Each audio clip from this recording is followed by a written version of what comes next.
there, this is Datila with Rangers of Wrestling, bringing you the Wrestling Time Post Show. It is Monday, February 13, 2023, which means I will be reviewing Monday Night Raw. It is a go-home show to the Elimination Chamber, but I am not alone. Joining me is the one and only, the host that runs the West Coast, Hollywood Michael Chow. Hello, I love that intro you have. I was rocking out to it. Thank you. I got it off Fiverr, professionally done off of Fiverr. Ooh, I like Fiverr. Yeah, you can find amazing. It's so amazing what you can find on there, honestly. You could find anything off Fiverr. If you want to look for some interesting stuff, put like WWE or wrestling in there. They're like people. I have. Yeah, they're like people who will write recaps for you. Yeah. Or people who will do ring intros for you. It's actually pretty good.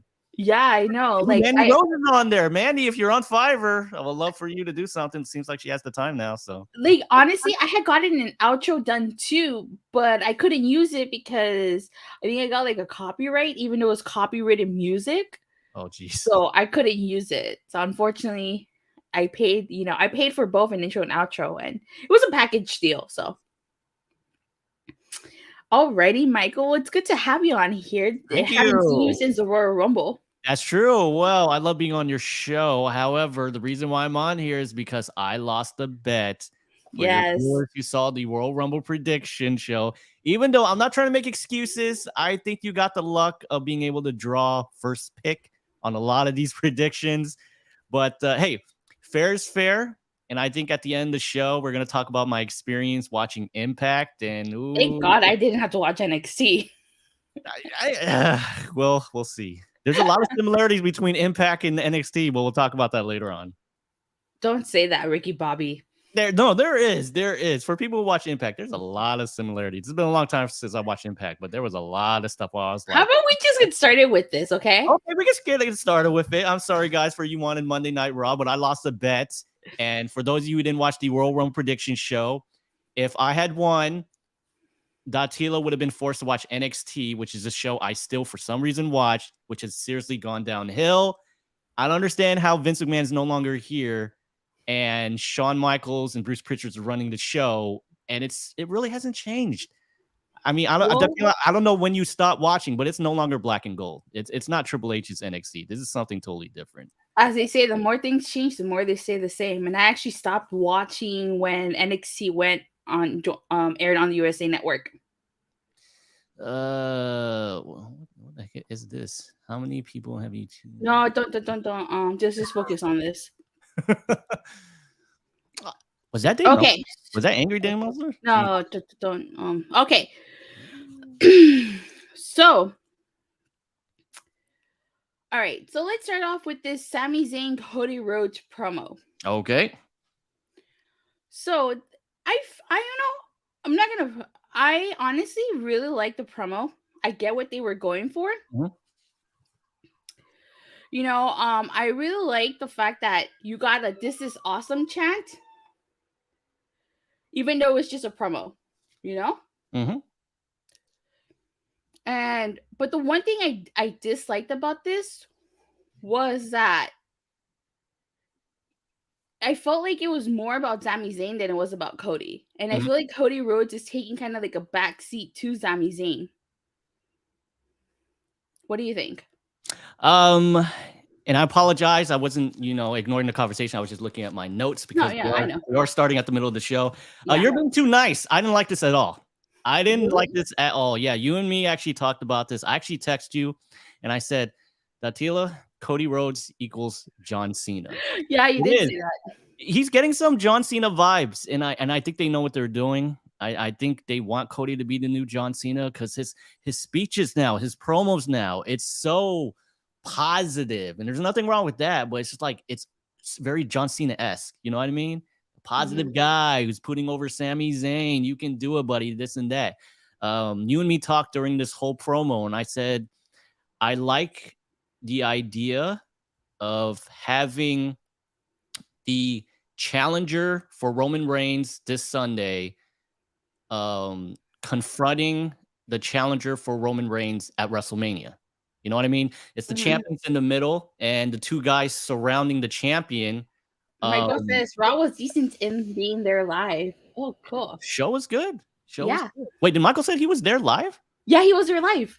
Hey, congratulations, Michael. Not a bad show.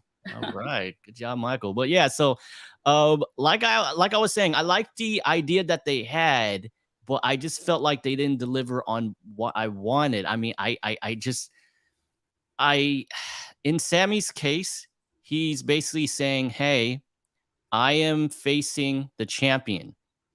Do I want to win? Yes. Do I think I'm going to win? I don't know." Michael says, did we see him on TV? He showed up on the screen. No, I did not. I'm What gonna be nice and part? say I did see Michael. There he was. Love it. Beautiful. Seeing Michael on TV was much better than the Cody Rhodes and Sami thing. Listen, I guarantee you, there's gonna be a lot of fans who said they love this, and Yeah, I know. I pretty much everybody on Twitter was saying it was phenomenal and that it was such a good promo and stuff like that. What I wanted from this is the fact that I wanted Cody to basically say, "Hey, Roman Reigns is not the threat here. It's going to be me. So as soon as you beat him, I'm going to be your issue at WrestleMania." And I want See, Sami. he really enjoyed the promo. See, The promo was okay. It's just, was the promo really needed? It was a risky promo because a lot of people are talking about how is Sami going to overtake the whole WrestleMania main event? Is Cody going to be the Batista of 2015?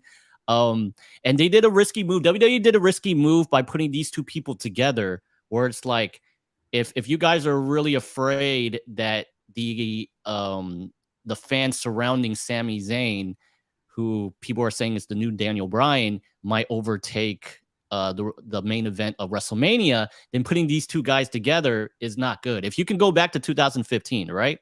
If you 14. had 14, okay, there you go, 2014. If you had Daniel Bryan, the guy who everyone wanted to win, be in the same ring with Batista, the guy who no one wanted to win, it would be a huge car wreck. I think Triple H did a huge risk here, putting these two guys in the ring together. And, was the promo okay? I like the passion. Okay. I Yeah, like the delivery, but I just don't think it succeeded in what I had hoped it to be. I wanted the two challengers for Roman Reigns to basically say, Roman Reigns is not your issue. I am. And Blue I I remember that. Oh me my too. gosh. Me too. All that blue. So yeah, that's basically what I wanted. So from this promo, I like where they were going with it. It just didn't deliver in what I wanted. I wanted Cody to basically say, "Hey, Roman isn't your issue. I am, and I'll see you at WrestleMania," which is basically what he said. But Sami was kind of the worst out of this promo. He basically says, I don't know whether I can beat Roman Reigns," which kind of, and then you have Cody coming in here being John Cena and basically says, "You can do it, man. I believe in you. You could, hustle, Lloyd, never give up." Is that what John Cena says? Yeah, never give up. All right, that's what he's saying. But I wanted Sami to basically said, "Hey, after WrestleMania, I'm getting this title, and then I'm gonna beat you." That's what I wanted. I wanted both people to say, "Roman's not the issue here. I am." All right, I'll see you at WrestleMania, which is basically what Cody said. But at one point, I think Cody, the big selling point is he said, "Everyone's telling me to finish my story. Now, Sami Zayn, you finish your story." And after he said that, I seriously thought, as he was exiting the ring, I thought Cody said, "You finish your story, but at WrestleMania, the story's over." Well, they don't want Cody to look like the bad guy. Cody's supposed to be John Cena here, right? Yeah, So, I think the problem that I had with this, and you kind of hit the nail on the coffin with it, is I feel like this was more about Sami than it was about Cody. Like I felt some type of way about it was Cody that was getting Sami to try to believe in himself. I get they're trying to save Kevin Owens for the pay-per-view, but I really don't feel like that Cody should have done that. Don't get me wrong. This was an awesome promo. But I get what they were trying to do, but you don't want to risk the fans turning on Cody, Bautista, because it seems like right now, the people are wanting a triple threat, and we're not gonna get a triple threat. We're not, you know. Well, maybe, but we'll see. We'll see. I think they have to wait until the chamber to see where this is going. I No, also think. I oh, also think. No. Go ahead. You start a conversation. Go ahead. I was gonna say I don't think we're getting a triple threat, because if we get a triple threat, you take away the match from the Usos, you take away a match from Kevin Owens, and so why would we get a triple threat? I mean, I get it. Like I get why people want Sami Zayn to be the one to beat Roman Reigns, but that's not his story. His Mhm. story, Sami Zayn isn't the only character in this story. There are other players in this story. There's Kevin Owens, there's the Usos, there's Jey Uso right now. Actually, there's just also the side story of Jey Uso and Sami Zayn, which I feel like it's going to end up with Jey Uso betraying Sami Zayn at Elimination Chamber. So you don't want the crowd to turn on Cody, and it, like you said, this was a very risky move. So yeah, I agree with you. I don't think they're gonna do the triple threat because the thing is, it's not needed. Where it was needed in 2014, where the fans overtook everything and they basically said, we don't want Batista versus Randy Orton. We want Daniel Bryan, right? Yeah, Here yeah, they had the benefit of the doubt. When Cody Rhodes won the Royal Rumble, people were happy. They did not. The fans generally like this. They weren't overtaking this. When Cody comes out here, they don't chant Sammy. They're not overtaking the show. So they shouldn't be forced into doing a triple threat. And like I said, putting Cody in the ring with Sammy was a very risky move. This promo right here, it also, in my mind, it was a tough segment to do after last week because I really like that Cody Rhodes segment with Paul Heyman. oh yeah, And same. yeah, there you go. Cody Rhodes basically said, hey, you didn't make this personal. Now it is personal. Now Cody Rhodes is basically saying, you made this personal. I'm going after Roman Reigns. And then on this week's show, he's putting out the possibility saying, well, maybe it's not Roman Reigns. Maybe it might be Sammy. But then all that speech from last week makes no sense. You know what I mean? He's basically saying, you're making this personal. Now I want Roman Reigns. But now if Sammy wins, this goes all out the window. This all goes out the window. Yeah, You make it personal, but it was personal between you and Roman Reigns. And now if you're making this a slight possibility that Sammy might win, which by the way, sorry guys, he's not going to win. But you're basically saying, well, then this whole thing with Roman and last week's segment makes no sense, So there it is. yeah. I, See, I Chris think Moore says if the crowd turns on Cody, we'll have AEW Cody all over again, and then from there, Brandy will be back with him. Yeah. I mean, Triple H isn't stupid, which I don't think this is where it's going. But if the fans do turn on Cody, it just makes sense. Triple H isn't stupid. He'll give the fans what they want. This isn't AEW. In AEW, Cody was getting booed constantly, and they refused to turn him heel, right? But it was different. Cody was like an executive in the company. He's like, well, I'm not going to do it. He was the John Cena. It's like, I'm not turning heel, But this is different. Papa H, he goes, if people are booing you, unlike Roman, we're not going to wait 5 WrestleManias to turn you heel. We'll just turn you heel like that. We're going to turn you heel faster than Paige did in AEW, which was very out of the blue, but this is where they're going it. Yeah, definitely. It was the promo was fine. I liked the idea. It just didn't deliver on well, as long as the majority of people liked it, that's fine. But I like the idea of what these two were in the ring for. I just felt like it wasn't what I was looking for. Yeah, my final thoughts is I really did like the promo. Awesome promo between the both, and I get what they were trying to do, but I just feel like it was more about Sami than it was about Cody. And I feel like this is causing Cody to be second to Sami, and he really shouldn't because he did win the Royal Rumble. So, we really got to start putting the pedals on the Roman Cody storyline. And I think it'll take off after Elimination Chamber. Now, correct me if I'm wrong. Tonight was the very first time that they actually promoted WrestleMania card as Sami possibly being in there, right? Because the entire time, the WrestleMania card was Roman versus Cody. But for the first time tonight, they're actually saying, well, Roman or Sami versus Cody on the match card, right? Enough correct? Yeah. So they're really pushing this fact that Sami might win. But I'm sorry, guys. He's not going to win. He's not going to win. He's not going to win. I like Sami. The Bloodline storyline is the best storyline WWE has done in years. I can't believe it was even a product of Vince. But I'm sorry, Sami, it's not going to happen. And lucky Yeah, for Cody, Dwayne decided not to do the show. So there you go. yeah. No, that is true because there is a huge possibility that if The Rock had shown up, this would not be Cody Zami. His movie Black Adam got canceled, so he has his own issue. So there Yeah. you Alrighty. So Monday Night Raw kicked off with the go. Becky Lynch promo. And she was talking about how it felt great to beat Bayley and how she gave a shout out to Lita for having her back. Let's see, hold on. Michael says they were cheering for Sami with some was like he's not going to win. He's not. He's not. He's Michael, not. you know it. I know it. I Datila, know you it. know it. If they were splitting up the titles and they said Roman is only putting one title on the line, there might have been a small possibility Sami might walk out with one of Roman's titles. Well, I'm sorry. Yeah. I like Sami. And I'll say this, if Sami won the Royal Rumble, I would have been perfectly fine with Sami versus Roman at WrestleMania. Yeah. I'm sorry. He's not going to do it. The pay-per-view before the biggest show of the year, you're going to have Roman drop the title. Yeah, that's ludicrous. Maybe Vince. If Vince was still here, which he is, he's somewhere in the back. If Vince was still in control, which might actually happen because he's back, I could see Vince doing this. But Triple H, he's not dumb. He knows what he's doing. Save the big title drop for WrestleMania. Yeah. Okay.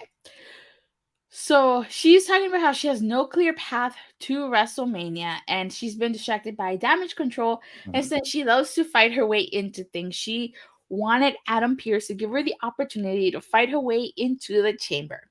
And then Bayley comes out and says that if Becky thinks she's getting to the chamber, she's a bigger idiot than these idiots, referring to the fans. And that the so-called Hall of Famer took care of things. And so, of course, Bianca comes out and she starts talking about how despite the fact that she's women's champion, nobody asked her. And so we find out that the main event is going to be Becky Lynch versus Bayley versus Bianca Belair. And if Becky or Bayley win, they will be added to the chamber. And if Bianca won, neither women would be going into the chamber. Your thoughts on this opening segment? I thought it was fine. I can give them some props for actually addressing the fact that Lita and Becky Lynch were enemies the last time they met. So the mere fact that they addressed that, fine. I don't know what's going on SmackDown. I just assumed that since Elimination Chamber's in Canada, which is where Trish is, they were going to do Becky, Trish, and Lita versus Damage Control. Maybe they might do that at WrestleMania. We don't know. Raw left us with no clear direction, but yeah. Yeah. Michael says he picked the Money in the Bank briefcase they were selling. Oh, that's cool. Ooh, I want to get one of those. Next time I go to Mania, I'm getting one of those briefcases. Then I'm going to use it as a luggage at the airport. That's so funny. All right. Yeah, I did feel some type of way. Like, I heard Trish was supposed to be there tonight, but because she got it because Dakota Kai got injured or something, they scrapped that. So they left us with no clear direction for these women at Elimination Chamber. Like you said, I think the Raw after Chamber is in Canada. Okay. So, and if that's the case, I can see them setting up an angle on that Raw. Yeah, absolutely. If they don't do it at the Chamber, I didn't know Dakota Kai was legitimately injured. So they could always make that match for WrestleMania. WrestleMania in LA is going to attract a lot of people of nostalgia. People who stop watching wrestling, people know who Trish is. People know who Lita is. So, you get those Hall of Famers in there, should be fine. So if they can't do it here, because there's really no clear cut. I know there were rumors saying that Ronda and Shayna were going to challenge Damage Control, two heels taking on another heel. So they're changing directions all the time. I'll be perfectly fine with Becky Lynch and Trish and Lita versus Damage Control at WrestleMania. Should be fine. Yeah, same. For the WWE Trios title. You can't call it Trios, so what would they call it? The WWE three-way title. Three-way, yeah. There you go. You can't call it six-man because that's taken too. That is taken too. There you go. All right, so we get a quick backstage segment on Judgment Day. Well, actually, it's a backstage interview with the Judgment Day, and basically, we learned that Rhea is still traveling in the world promoting WrestleMania, and Mhm. Priest says that the 5 other men need to prepare for him for the Elimination Chamber. Your thoughts on this backstage interview? I love Judgment Day. I mean, I don't like the title, but I love what Triple H. No, Michael says, please don't give him new ideas or created a new title. they need something here, man. They need something here. Michael, they need something here. So, I love Judgment Day. I still hate the title, but I love how Triple H basically says, "Listen, this group is not working out. Maybe I can turn them into a comedy act." And big props to everyone involved. Finn, most of all, and Dominic. They really have made this group. They know what this group is. They know it's a funny group, and it would not surprise me at all if this group somehow turns into kind of like a New Day. Because if you guys remember, way back in the day, New Day started out as a heel stable. They were not funny. You Oh, know, here's one. A WWE 6-woman tag titles, maybe. there you go. I love it. Book it. At the, Chris at knows what the he's end doing. of at the end of Raw, they did a dark match where it was Seth Rollins versus Austin Theory in a street fight. Rollins won, of course. Oh, that's cool. I didn't know that was going to be the dark match. Where were they? Do you know what city they were in tonight? Brooklyn. Brooklyn. The Brooklyn Street Fight. That's what I like to do, right? Whenever street fight, they usually put in the name of the town. Yeah. Yeah. So, Judgment Day. I love them now. They're so good. They're They're the best thing. Yeah, they're funny now. I hated them before because Vince he just didn't know what to do with them. He tried to book them as a serious team, but they know what this group is. They're getting into the line of it being a comedy group, and they're nailing it. I love Judgment Day. Rename the group, please. Rename the group. Rename the group, and you got something here. But I absolutely love it. I hear that Triple H has big plans for Finn Balor this year. Actually, it was last year, so this year. So, all right, can't wait. I hope Edge and Beth Phoenix lose. We get Street Profits versus Judgment Day. Finn Balor and Damian Priest versus. Oh yeah, no, Street Profits versus Judgment Day. Finn Balor and Damian Priest. Brooklyn Street Fight with the Brooklyn Brawler as special ref. That's a good Very one. nice. Brooklyn Brawler and that messed up ripped shirt. Do it. I love it. Book it. Did you notice that during this match they were chanting "We want mommy"? Oh, they know. They know. Yeah. This was not a bad match. Judgment Day dominant as ever. They end up winning this match. I'm not surprised. Afterwards, they try to assault the Street Profits, but Edge and Beth Phoenix come out to take on them. And as we learn, Rhea Ripley is not promoting WrestleMania because she attacks Beth Phoenix as she tries to hit the Grand Slam on Dominic, and she hits her with the Riptide. And it says Michael says we were all chanting that up. Cool. So your thoughts on this match and Rhea Ripley coming back? This was a good match because let's face it, both tag teams are good pro wrestlers. This was a good match. I'm gonna be completely honest. Totally forgot that Montez Ford is in the chamber because I'm like, they did him no favors. I mean, everyone in the chamber is supposed to look strong, right? But they did it in a way where they feel like Judgment Day versus Edge and Beth Phoenix is a bigger storyline. So they didn't care that Montez Ford was kind of, even though he wasn't the one who got pinned, he still was on the losing team, you know? So it was fine. I liked the ending. I felt like this should have been a huge layout. So on top of delivering the Riptide to Beth Phoenix, should have had Finn Balor lay Edge out too. It should have been in complete domination. And I want to address this right now. So it was a match, right? It was a match. Yeah. They start beating up the Street Profits afterwards. Edge and Beth Phoenix come down to the ring. Okay? For the entire night, they bring up multiple times that Edge and Beth Phoenix were ambushed. They were ambushed. Their words, not mine. Several times. Edge and Beth Phoenix, you were ambushed tonight. They were not ambushed. They physically, voluntarily came down to the ring and they got attacked. It wasn't an ambush. These stupid idiots came down to the ring and they themselves, who are outnumbered by a 4-person team get laid out, and they keep going, these people were ambushed. Can you believe that? I'm like, yeah, they were, because these stupid idiots went down there themselves. It is what it is. This should have been a complete domination, and I hope that Judgment Day wins, but most likely they're going to lose. You think Judgment Day is losing? Oh, you know what? I forgot that Rhea Ripley is challenging for the title at WrestleMania. Beth doesn't need this. Okay, so Rhea Ripley needs to look strong. She's pinning Beth. So there you go. If you want to go crazy, or is she gonna pin Edge? There you go. She should do that. Deliver the Riptide to Edge. I love it. Yeah, do that. Okay. Then we get the Brock Lesnar Bobby Lashley contract signed. You know, I don't know if you noticed, but Brock Lesnar came out and he had his cowboy hat on. It seemed like he gave it to a fan, a little boy, and then he took it back. Oh, did he? Catch that? Yeah. Well, that Brock. So he was basically trying to get Bobby Lashley to come out here and sign the contract. As we both know, Brock Lesnar did sign the contract last week.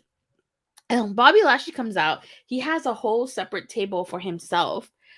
And he says he had his people look at it, and he doesn't think he's going to sign it. And Lesnar's telling him he needs to sign the contract. And they start chanting, Bobby is scared chants. Brock loved that. Yeah.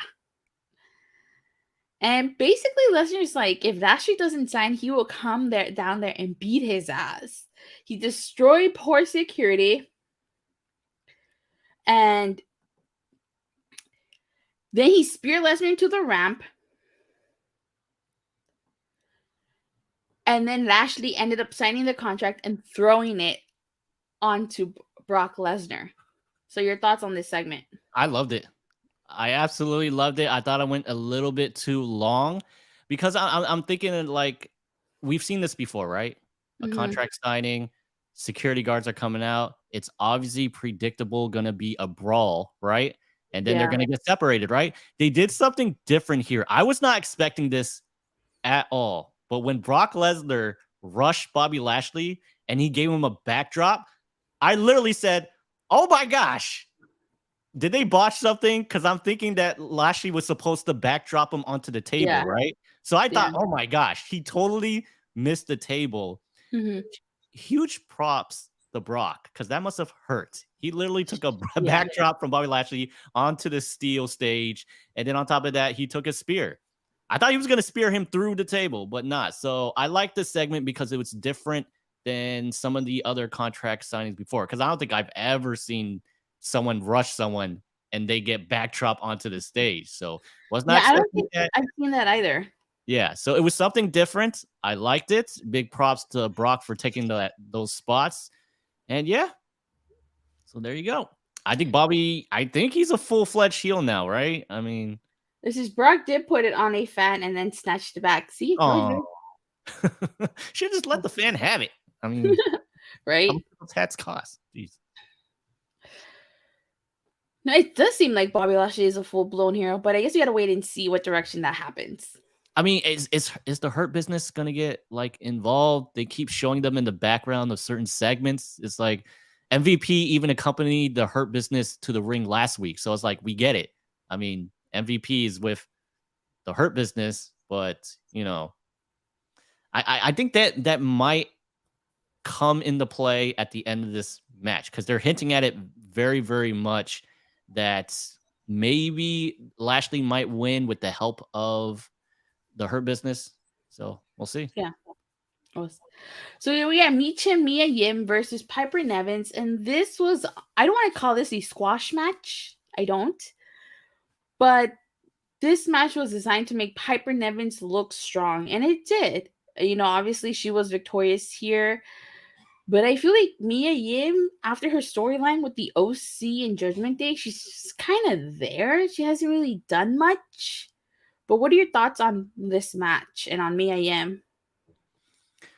It makes sense. Piper Nevins, she's in the chamber, right? Is she in the chamber? Oh, no, it's Carmella. No. Carmella beat them, huh? Okay. And Nia Jax, she's gone, isn't she? Yeah. I mean, there were rumors going around. Is she there? Is she not there? Because she had her own t-shirt. Nia Jax, she's not signed. She's done. Yeah, I mean, Triple H, if Nia Jax isn't with the company, he's got to push the other person who he believes is a strong, imposing figure. Um, at least Mia Yim is on TV, right? Where's the OC right now? I mean, I understand that AJ Styles has a broken ankle and he's probably going to miss WrestleMania, which is a huge shame. But, the Good Brothers can still be used for something, with no AJ Styles. Unless, I mean, is one of them on the injured list? Did one of them get injured? No, just AJ Styles. Mia Yim deserves better. Yeah, but it's sometimes they need people like that. One thing that Vince did which is the reason why we kept getting rematches with Vince, right? Because he thinks that superstars should fight superstars that are involved in storylines. But if you go back to the Attitude Era, they used to do this all the time.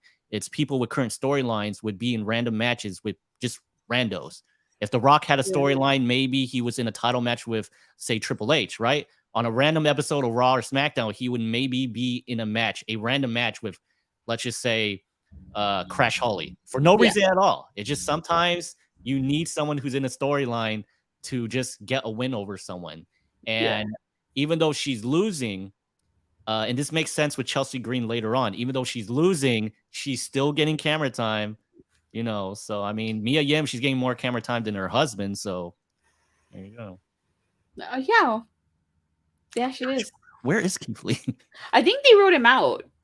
They did. I mean, was it Swerve took him out?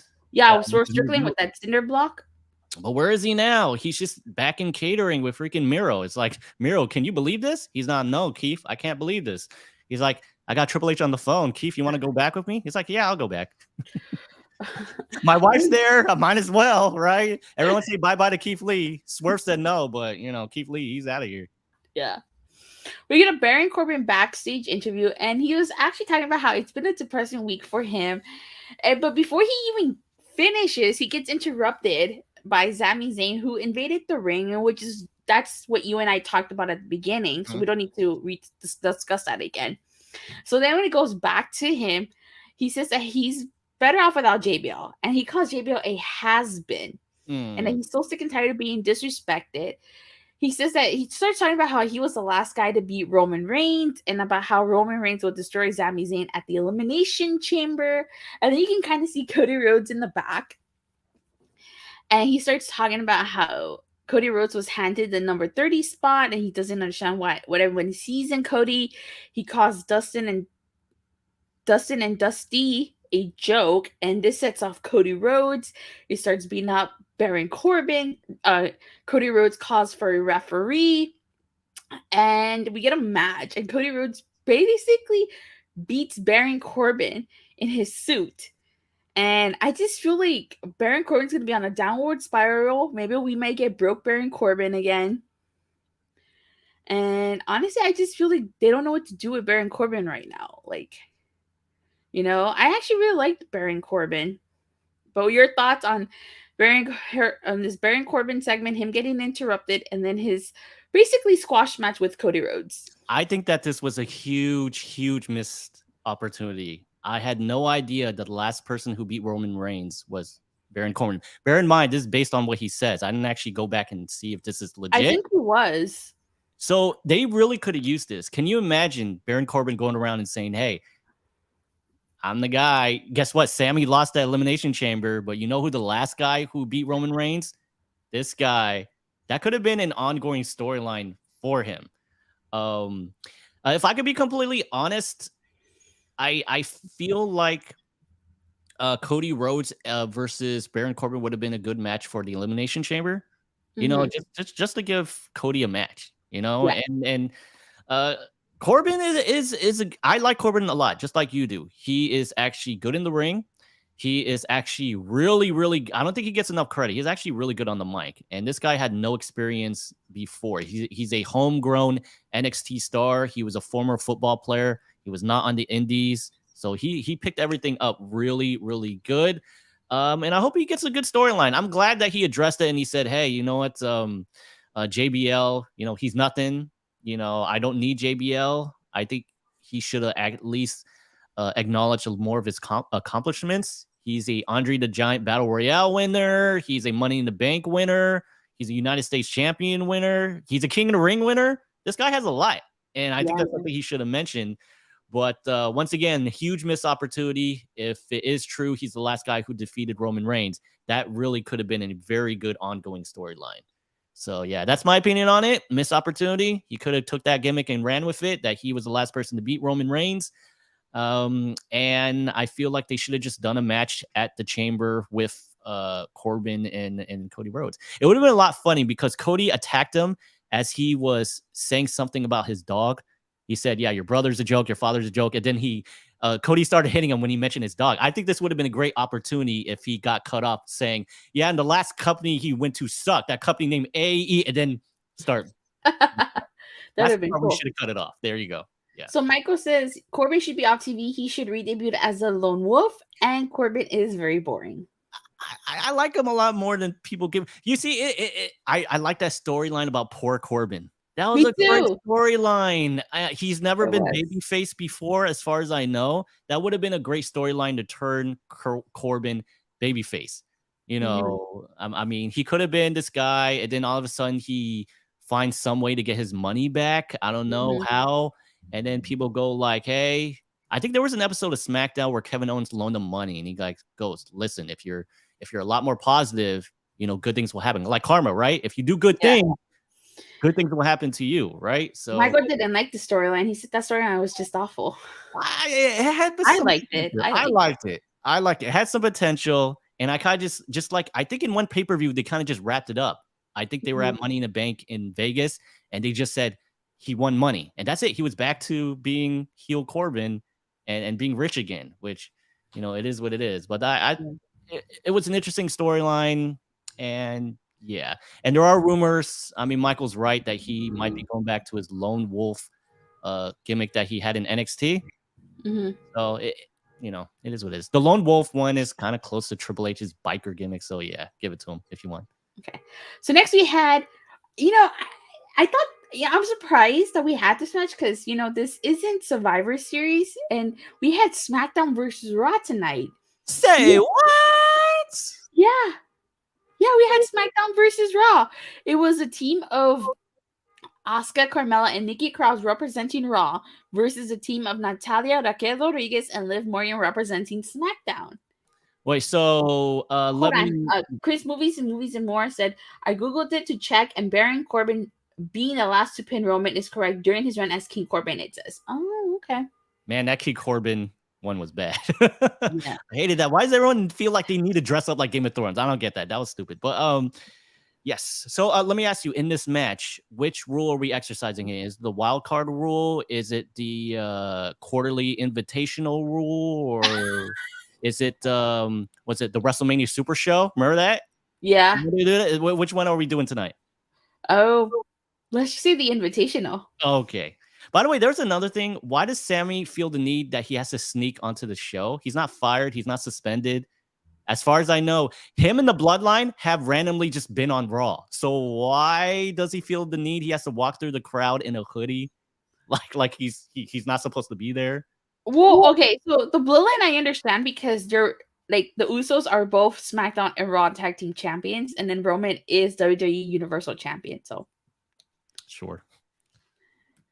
Could tell that match was a Vince McMahon suggestion. So for me, I feel like this match really didn't do any favors to any of the women except for maybe Asuka, who at the end went in for herself and pretty much attacked everybody. And this allowed her to pick up the victory for her team. But this match really didn't do anything for me. Yeah, it's a match. I don't know what to say. It's a match. They got everyone involved in the women's chamber match in a match. It was fine. It was fine. So Chris Movies and More says the I can appear on whatever brand I want rule. Yeah, damn right. Okay. So after this, we had a quick American Alpha Academy back. I put American. I have to change that. Remind me to change that. Okay. We had a quick Alpha Academy backstage segment with Otis eating a hot dog. And Chad Gable talking to him about how this time last year they were tag team champions and that somewhere along the way they went wrong. And Maximum Models approached them and Maxine caused Otis, I think. Otis? Mm-hmm. And then they hand him a business card and Chad Gable thinks they're talking about him and Mace, oh no, not, what's his name? Massey. Say says that maybe Gable should be a hand model. Now I don't know about you, but when I heard hand model, have you ever seen the movie Zoolander? I didn't watch the whole movie, but I know what you're talking about. Yes. That David the I forgot his last name. The David the company. uh-huh. His character was a hand model. And he So had I like a huge immediately, like thing yeah. covering his hand, right? Yep. That was good. So I immediately thought of that. I was like, oh, you know how that's the same guy that tells him, but what when after Zoolander says, but why male models? He's like, are you serious? I just told you right now. I heard that was improv, like that whole line, like he wasn't supposed to say that. Yeah, it was improv. So what happens was Ben Stiller actually forgot his line. Mm. So he just remembered the first line he could think of, which was but why male models. But the director, I forgot who directed that movie, loved it because it played into Zoolander's role of being dumb. So he liked it and left it. And I honestly think it works better. It's good. He still has not seen the movie. It's still a funny movie. It's a really funny movie. I think Ben Stiller actually appeared on an episode of Monday Night Raw in the Attitude Era. Really? Yeah. I have to double check. I think I'm right. Someone in the chat, look it up. Put Ben Stiller Monday Night or WWE. I think he was on an episode of Raw promoting something, but yeah. That would make sense. So to me, this kind of tells me that maybe they're going to split up Alpha Academy. Unfortunately, Tucker did get released, so I don't know if they would be able to bring back Heavy Machinery. And Jason Jordan, is on, he retired from in-ring competition, so I don't think they can reunite American Alpha.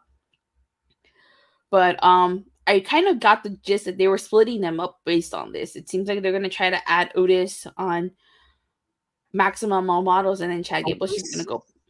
Huh? Otis, yes. So, what do you think of that? I am generally not a fan of tag teams that get broken up, but I love Chad Gable. He is the next Kurt Angle, and I feel like Triple H is picking up on this. So I feel like this tag team of Alpha Academy is being split up by Triple H saying there's a lot I can do with Chad. And then I think Otis would be funny. I mean, it's funny, right? In Maximum Male Models. Michael says he was on Raw in 1999 with Jeff Jarrett, ended up attacking him. Nice. Thank you. Okay. So very good. And by the way, Mandy Rose, I think I told you this before we went on the air. Mandy Rose was trending tonight because obviously Maxine, her name starts with an M. She's blonde. And it's Otis. Otis was in a love storyline with Mandy Rose. So yeah, I think it gave a lot of people a lot of Mandy Rose and Otis vibes. It'll be fine. I still got my fingers crossed that they'll bring Tyler Breeze back as the leader of Maximum Male Models. I thought that's the direction that they were going. Tyler Breeze is still in his 30s. He still looks great. I mean, he appears on Up, Up, Down, Down, and he appears sometimes on WWE's YouTube channel for Up, Up, Down, Down. Bring Tyler Breeze back. Bring Tyler Breeze back, yes. So I'm very positive about Chad Gable. Love Chad Gable. He is the next Kurt Angle. Go with it. And I think that that Olympic gold medalist that they signed, what was his name? Gable Stevenson? I've heard it's not working out at all. Like it's actually quite sad because his younger brother is actually in NXT. And they're just saying that even though his brother's in NXT, that Gable Stevenson, he's not picking it up. He's not picking it up as fast as they thought he would. But it's a tough bar to pick up when people are saying you're the next Kurt Angle, the Gable Stevenson, and he's not picking it up. So it's I don't think it's gonna work. And I'm pretty sure they're gonna cut him. So we get let me see. Otis being at Maximum Male Models will be awful.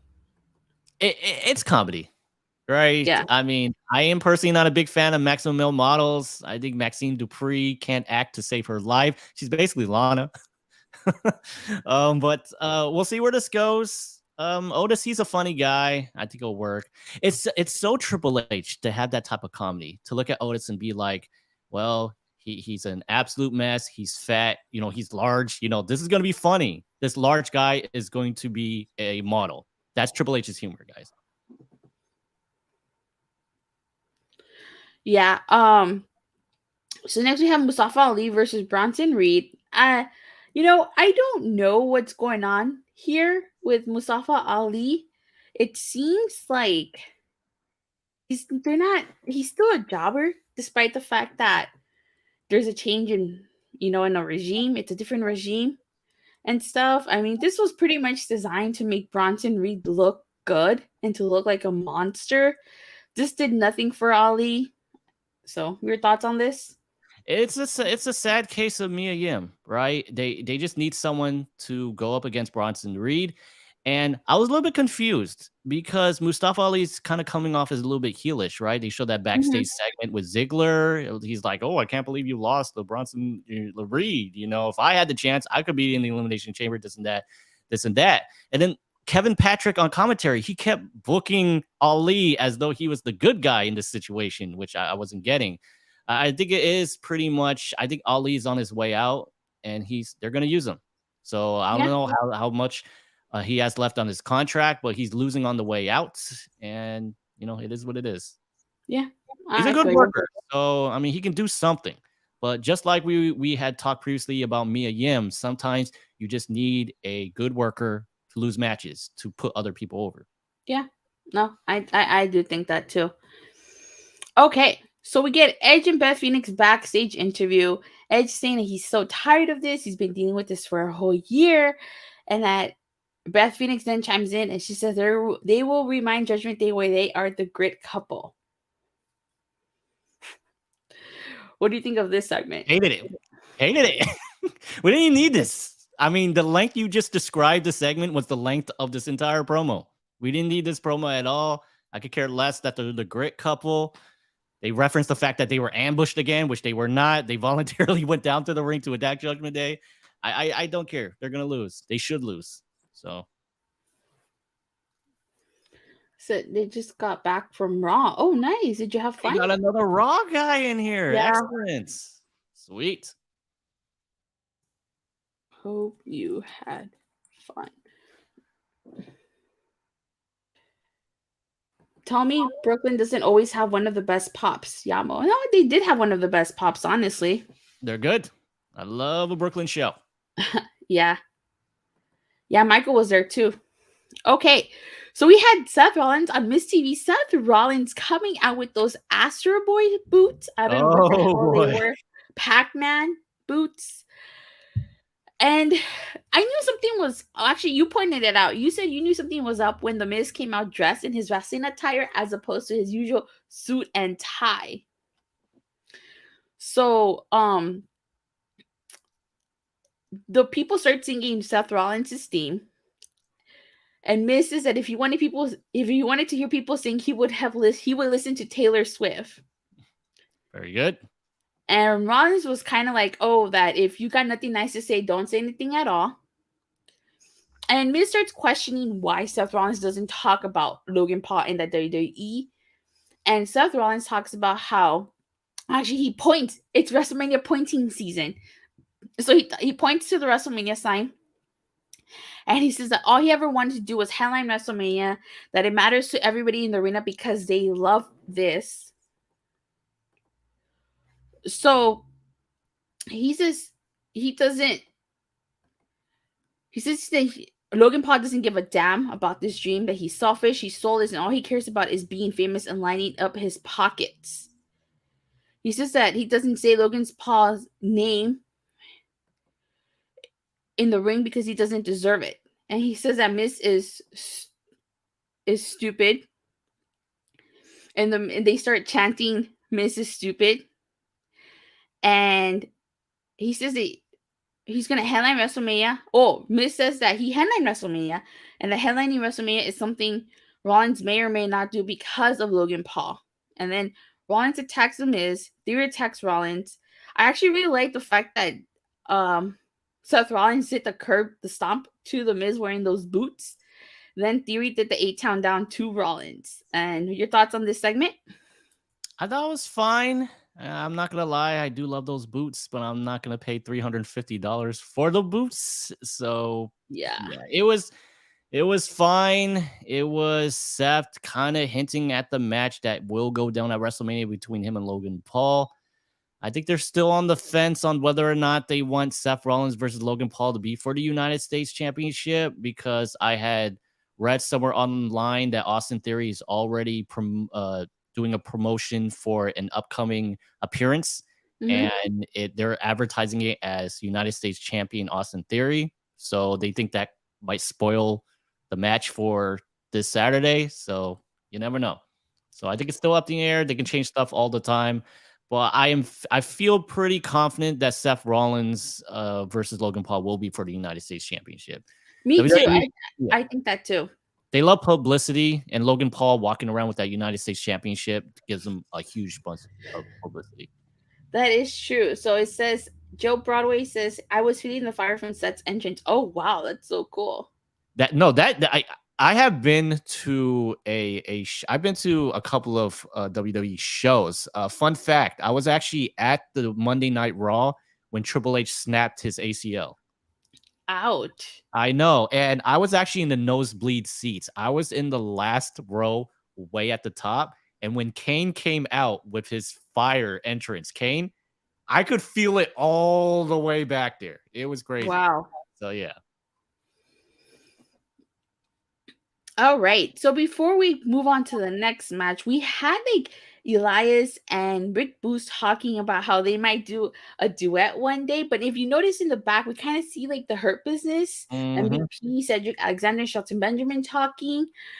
But not they've been doing that a lot as of late. I feel like it's only a matter of time before they reunite the Hurt Business with Bobby Lashley. So this is where I think it's gonna go. I believe, and I know a lot of people think it's going to be Lesnar versus Gunther at WrestleMania, but this is what I think is going to happen. I think Bobby Lashley is going to fight Brock Lesnar at the Chamber this Saturday. That we know. That's confirmed, right? Hurt Business is going to get involved. They're going to get Lashley to win because Hurt Business got involved, right? So you have to think of a match where he goes, well, I would have beaten you if the Hurt Business didn't come down here. So how do I stop outside interference from getting into the ring? Yeah, you got to put up some type of cage, right? So I think they're going to do Bobby Lashley versus Brock Lesnar at WrestleMania in a fight pit. And they're going to get, I don't know, Daniel Cormier as a special guest enforcer. He did that for one of the pay-per-views, right? Matt Riddle versus Seth Rollins. That's big. That's a big LA match for Hollywood, right? To, people in the Hollywood, they love the UFC. So to see Brock Lesnar, former UFC champion, take on Bobby Lashley, undefeated MMA fighter, in a fight pit, UFC-esque cage match with Daniel Cormier as special ref. The fight pit to prevent anyone from the Hurt Business from getting into the ring. So I think that's where they're going with it. A lot of people think it's going to be Brock Lesnar and Gunther because they did that spot at WrestleMania. At Royal Rumble. I don't think they're going to do it. So there you go. Let's see. Michael says, I took my bathroom break during Miz TV. That's how much I cared. Came back and it was over. Well, this leads into Rick Boogs versus The Miz, and it was pretty much a squash match. Rick Boogs, he did curls with The Miz. And so he ended up being victorious. Let's see. He says, it's Elimination Chamber, the last thing we're getting till Mania. I know sometimes we get Fastlane, but is that going to be the case this year? No, Elimination Chamber is the last pay-per-view before WrestleMania. I do know what he's talking about, though. Sometimes they sneak that pay-per-view in before.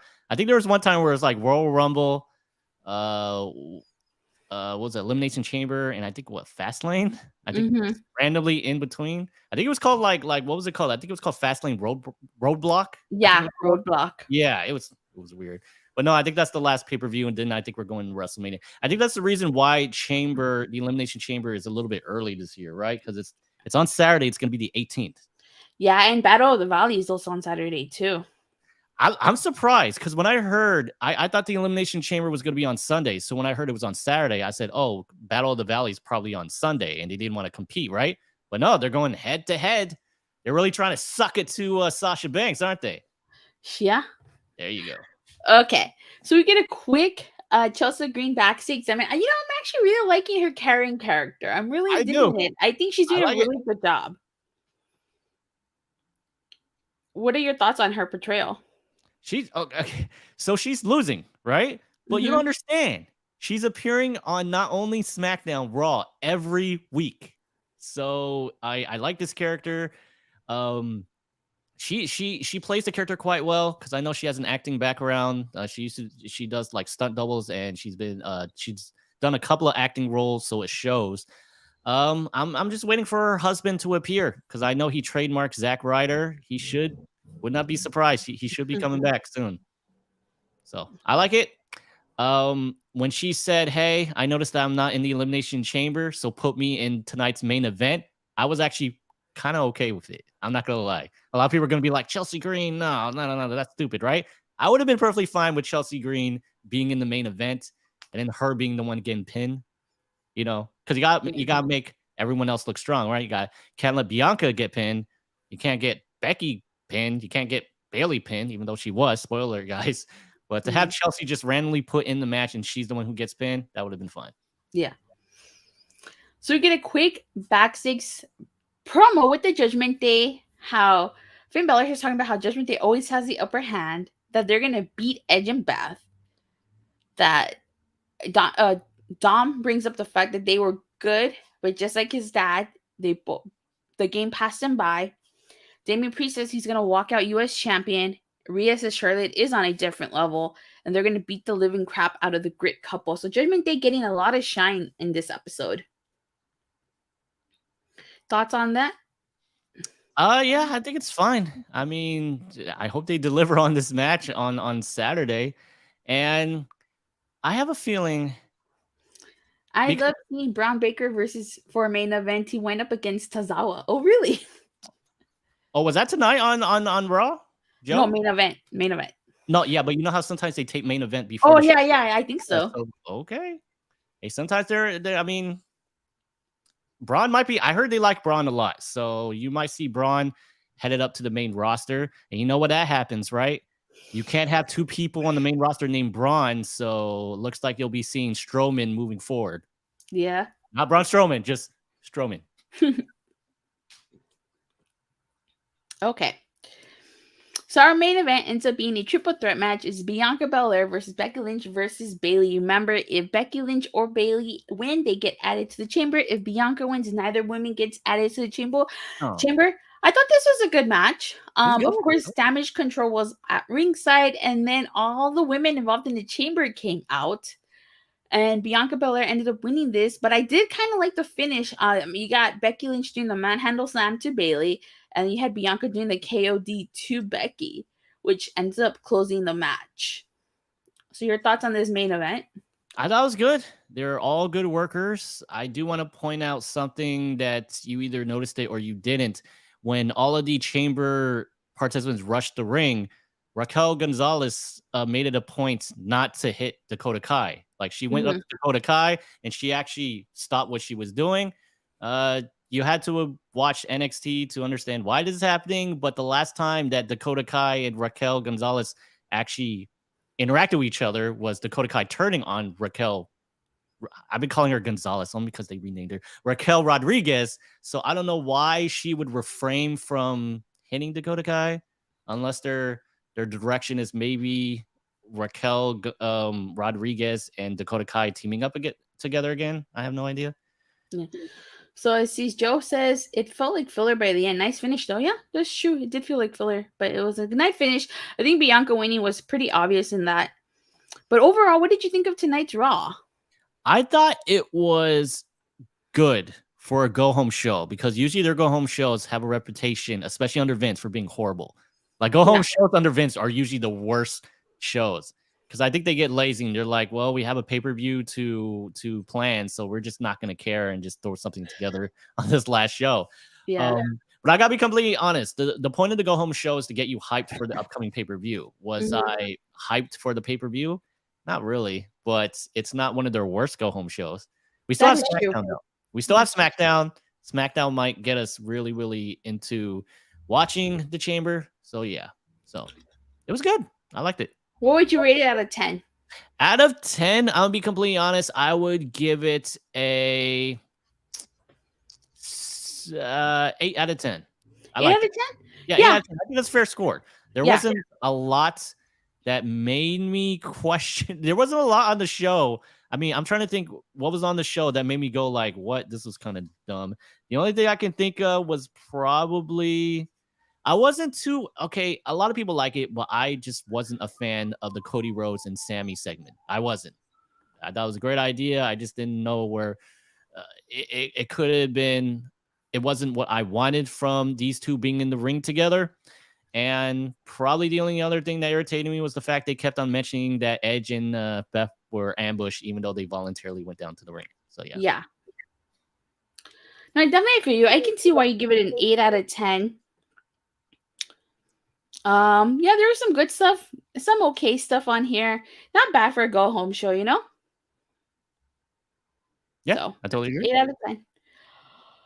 Alrighty then, but before we get ready to wrap things up, since you did lose the Royal Rumble predictions, you had to. Oh, let me see. Joe says to me that promo with Sami and Cody was the perfect way to make them both stay over. Yeah, we talked about that. I liked it, but I get what they were trying to do, but you know, it had its flaws, I think. Yeah, Joe is absolutely correct. They did this to both put these two over, and I don't hate it. I just thought that these two are both in a way fighting for the world championship. So I wanted both of them to basically say, Roman's not a factor in this. I'm your hugest threat. I wanted Cody to say, Roman is not your hugest threat because at Mania, if you somehow beat Roman, I'm your threat. And I wanted Sami to say, Roman's not the issue here. I'm your issue because you're going to fight me. I really didn't like the fact that Sami said, do I want to win? Yes. Am I going to win? Maybe. It kind of really downplayed him. And I know he's kind of like, he's the underdog.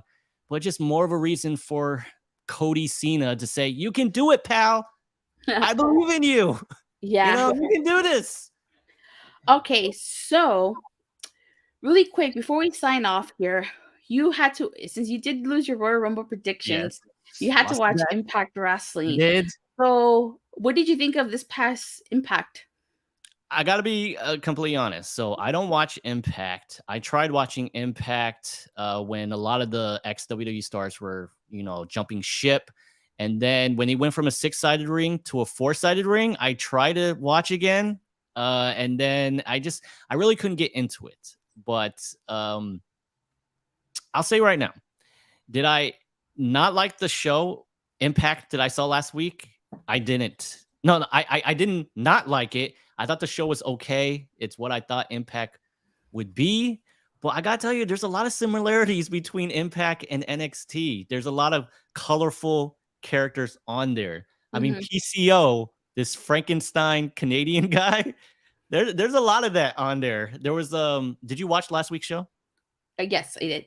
Yeah, there was like a tag match with a woman with fortune teller cards. Oh, Taylor Wilde. Yeah, there you go. So I was like, these are a lot of colorful characters. And I can't hate on Impact because I watch NXT every week and I complain about it all the time.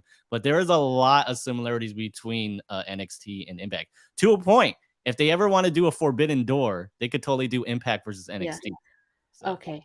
So last comment, they can turn this though. They can use it as making Cody seem like the bad guy by giving Sami the idea. Cody only said that because Cody thought Sami was an easier Mason. Oh, okay. If they go that route, maybe. I really thought because, I mean, unless they do something on SmackDown, Cody basically has no role at the Chamber. That's why I said I think it would have been a great idea if Cody took on Baron Corbin at the Chamber instead. And they really could have just made it a squash match. They could have made what they did tonight. It could have been like because bear in mind, Baron Corbin is on a losing streak. They literally could have had Cody Rhodes beat Baron Corbin in maybe 3 minutes. That would have been perfectly fine. But I really thought that Cody was gonna say at the end of that segment, he goes, well, if you don't think you can win, And obviously the bloodline is going to be there, which I don't think they are, because I don't think the Usos could even travel to Canada. Maybe Solo, maybe. But other than that, I think it's just going to be Roman, Heyman, and maybe Solo. And I think Cody could have possibly said, I'll be in your corner to make sure no one interferes. But then what ends up happening is Cody inadvertently costs Sami the title.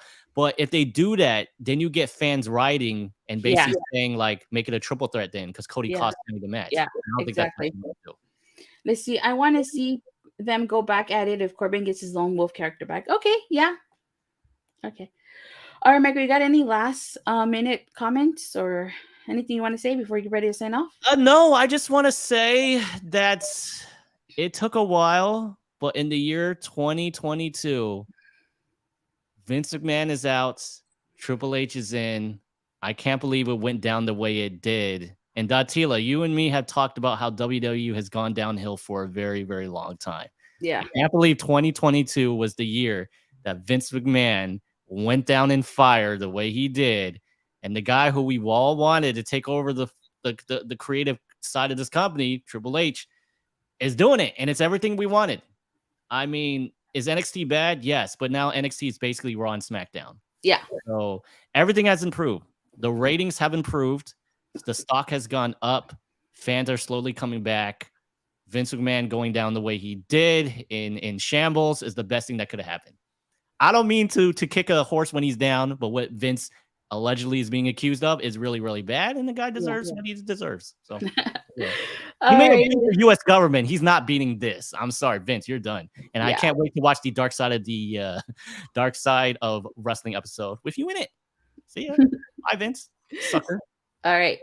So with that being said, thank you guys all so much for watching and for the continuous support. Please don't forget to like and subscribe. Make sure you hit that bell so you get notified whenever I go live or release a new video. And I will see you guys live, hopefully live, Wednesday after Dynamite. Bye. Bye, guys. Good luck, Sammy.